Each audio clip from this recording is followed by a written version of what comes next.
เด้อพี่น้องมาเกี่ยวข้าวใส่กันเกี่ยวข้าวให้พี่น้อง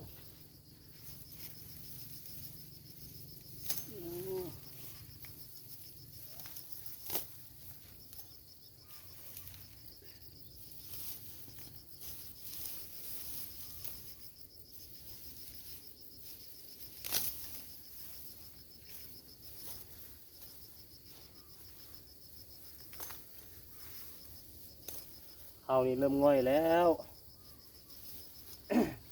เกี่ยวยากละ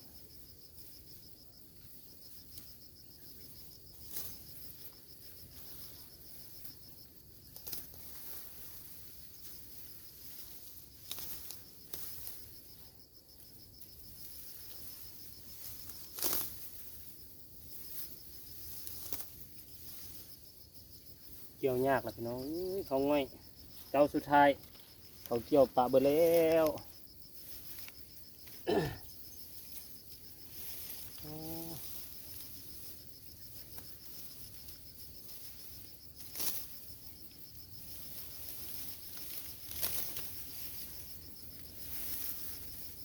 เกี่ยวเขาให้พี่น้องเขาเริ่มล้มเริ่มไปโบเป็นทางเจ้าสุดท้ายเขาเกี่ยวเบอแล้วเขาจนปั้นเบอแล้วพี่น้องเนาะเพิ่นจนปั้นเข้าเมื่อบ้านเมื่อเฮือนเบอแล้วนี่หาเขาจะมาเกี่ยวมาเด้อไผว่างมาเกี่ยวใส่กัน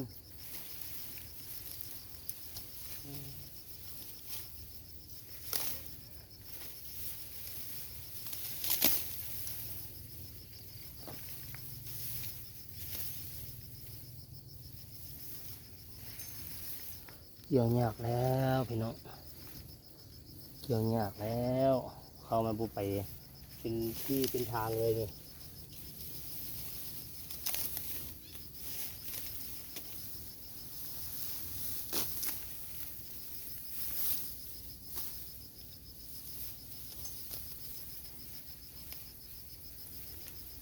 เก็บเอาเป็นห่วงเก็บเอาเป็นห่วงอยู่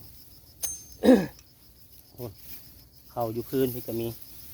อ๋อ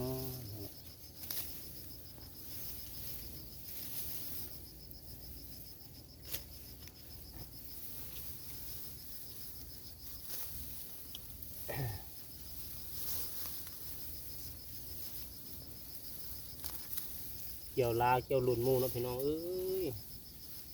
โบทัน